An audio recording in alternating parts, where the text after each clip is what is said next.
Olá, galerinha! Sejam todos muito bem-vindos ao Viajando pela Fisiologia. Hoje com o primeiro vídeo do quadro Viajando pela Fisiologia Entrevista com o professor Dr. Danilo Boccalini. Danilão, um grande abraço, prazer enorme estar recebendo você aqui no Viajando pela Fisiologia. Hoje para conversar um pouquinho sobre a questão do treinamento resistido aplicado aos cardiopatas, que é uma área que você estuda há muitos anos, não é isso, Danilo? Pelo menos aí 15 anos, né, Fabinho? 15 anos, então não podemos falar de idade aqui, né? Desnecessário, fica no abstrato aí, né? Tudo bem. Professor Danilo, quem é Danilo Boccalini? Bom, Danilo Boccalini, formado em Educação Física pela Universidade de São Judas Tadeu, fiz algumas especializações, das quais eu destaco a de Fisiologia do Exercício e Treinamento Resistido pelo HC, mestrado, doutorado e pós-doutorado pela Unifesp, no Departamento de Cardiologia, e hoje professor da Universidade Federal do Espírito Santo. Muito bem, seja muito bem-vindo ao Viajando pela Fisiologia. Obrigado. Professor Danilo, a primeira pergunta, doenças cardiovasculares é realmente uma realidade na sociedade atual? Eu acho que é uma realidade que vem sendo cada vez mais, talvez a expressão não seja a mais cabível, mas ela vem sendo aprimorada. Eu digo o seguinte, que a doença cardiovascular hoje em dia ela é mais presente do que a gente imagina. Primeiro porque nós temos algumas doenças que elas podem ser assintomáticas, né?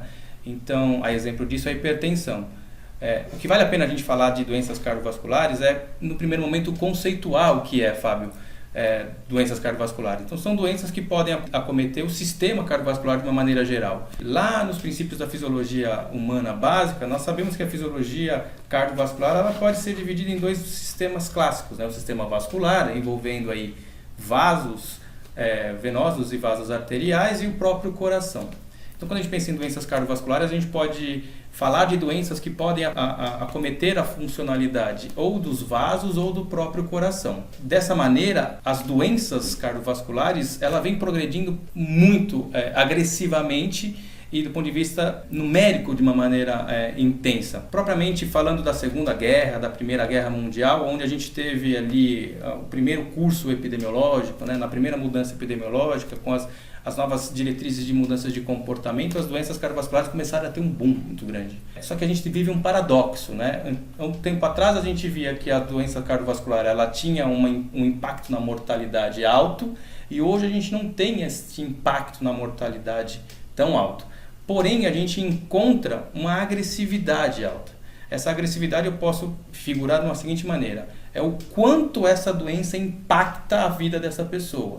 E o impacto que essa doença dá, ela se estabelece nas funções motoras, no dia a dia, efetivamente, que a pessoa vive, no custo para medicamentos, até mesmo na condição de vida que ela tem, sobretudo nas condições e nas sociedades urbanizadas que nós estamos vivendo hoje. Então, quer dizer, doenças cardiovasculares, elas diminuem muito os aspectos ligados à qualidade de vida, não é isso? Totalmente. Ok.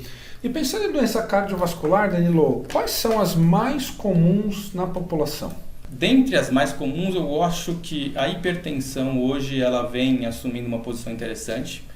Eu também considero que o infarto efetivamente faz parte ela se configura uma doença extremamente violenta, vamos pensar dessa maneira.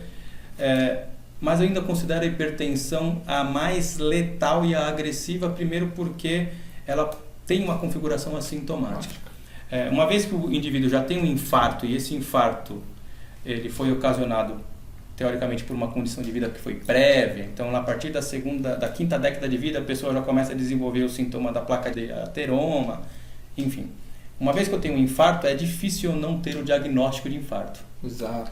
Mas a hipertensão, ela pode se manifestar de maneira silenciosa. Então, uma vez que essa doença se manifesta, ela já pode trazer consequências terríveis para o dia a dia e, obviamente, para a qualidade de vida da pessoa. Então, quer dizer, eu posso estar hipertenso aqui agora e não ter nenhum indicativo fisiológico que eu possa estar hipertenso. Perfeito. E quer dizer, então se eu estou hipertenso e não tenho nenhum indicativo, a doença como um todo ela tende a se agravar e tende a ser muito agressiva no desfecho. Um dos desfechos possíveis seria efetivamente o infarto, não é isso? O infarto, a própria condição cognitiva deprimida, alterações de visão, alterações encefálicas, com o ABE, e até renais, doenças renais, num estágio mais avançado, não é isso? Exato.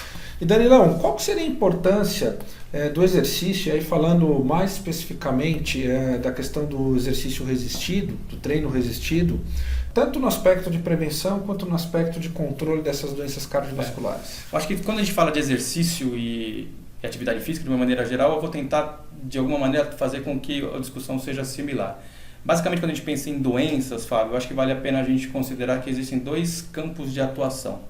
Um campo preventivo e o campo de tratamento. Quando a gente pensa em prevenção, basicamente é um fenômeno comportamental, onde se envolve padrão alimentar, padrão motor, sono, perspectivas e facilidade de se viver bem, que tem uma complexidade um tanto quanto problemática para uma discussão que nós podemos fazer aqui nesse momento.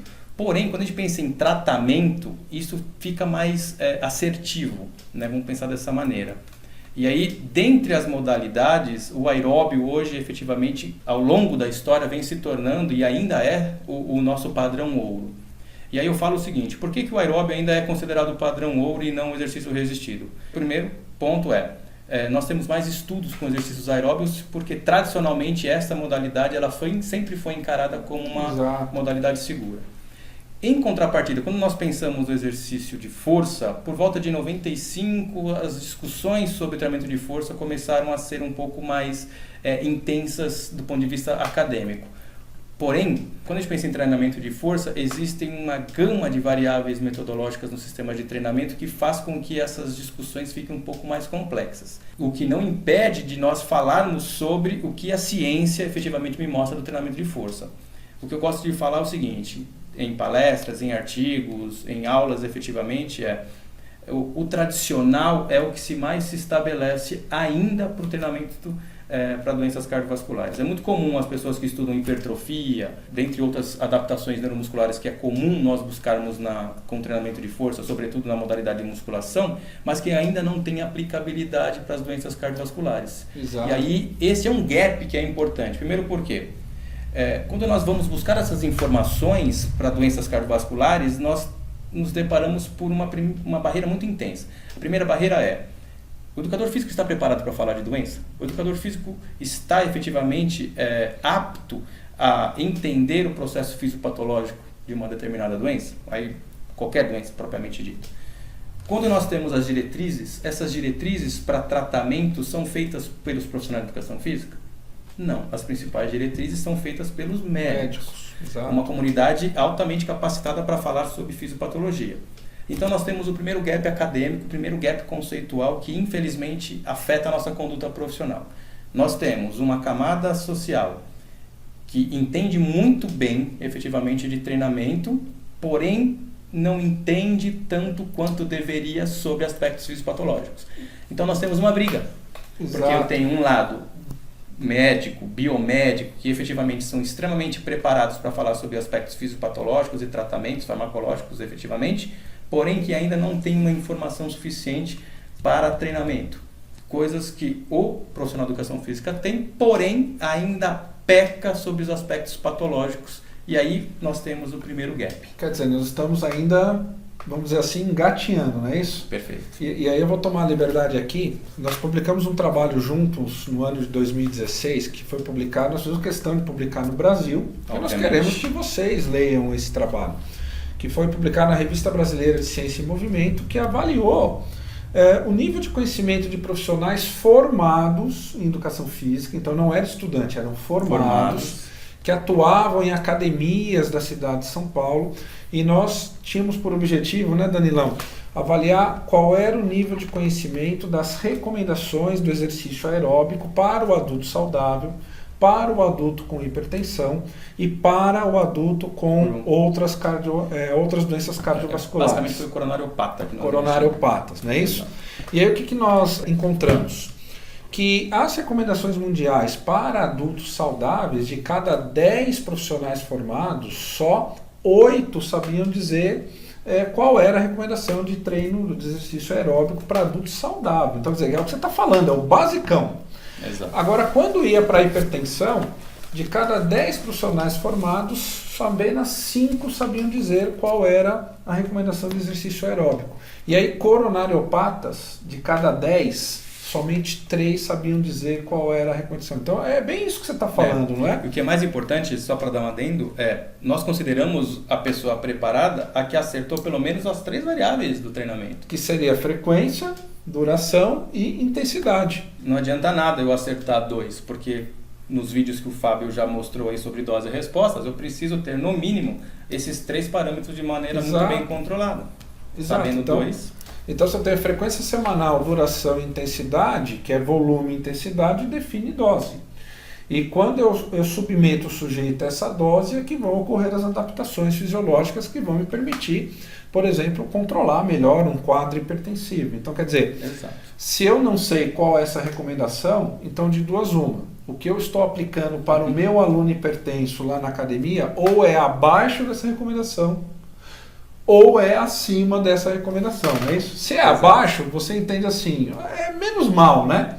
Talvez não vai ter grandes problemas, mas também não vai ter grandes benefícios. Agora o problema é se essa dose for supra, acima, porque aí traria uma série de problemas. Então, galera, uma coisa importante é que nós precisamos estudar um pouquinho mais sobre isso, né, Leonardo? Sem dúvida. E o processo de formação, ele deve ser continuado, né, Fábio? Exato. E ainda puxando agora a linha, efetivamente, vamos pensar dessa maneira para o treinamento de força, nos últimos anos, a quantidade de estudos que saíram sobre a modalidade de treinamento de força, agora especificamente para hipertrofia, foi assim uma coisa extraordinária. Porém, dos profissionais envolvidos com as doenças cardiovasculares de treinamento de força, a quantidade de artigos, a quantidade de conhecimento efetivamente envolvidos com esta produção ainda é bastante carente. Exato. E ainda vou até aqui colocar uma situação que talvez seja interessante para que a discussão aqui no Viajando pela Fisiologia seja até um ponto de, talvez um chat, um fórum, caso você queira fazer. Nós sabemos que do treinamento de força que existem a periodização ondulatória, diária, bloco e assim vai. Crescente, né, ou a linear. A minha pergunta que eu sempre faço com os meus alunos é, uma vez que eu entendo que existe dose e resposta, eu sei o que eu devo fazer. Exato. Uma vez que eu entendo quais são as diretrizes, eu sei o que eu preciso fazer. Porém como que eu organizo o meu sistema de treino na musculação? O cardiopata tem a mesma responsividade, o cardiopata tem a mesma sensibilidade que o indivíduo normal. O quanto efetivamente o desenvolvimento dessas aptidões neuromusculares efetivamente participa para o controle, bem como o tratamento dos sintomas das doenças cardiovasculares.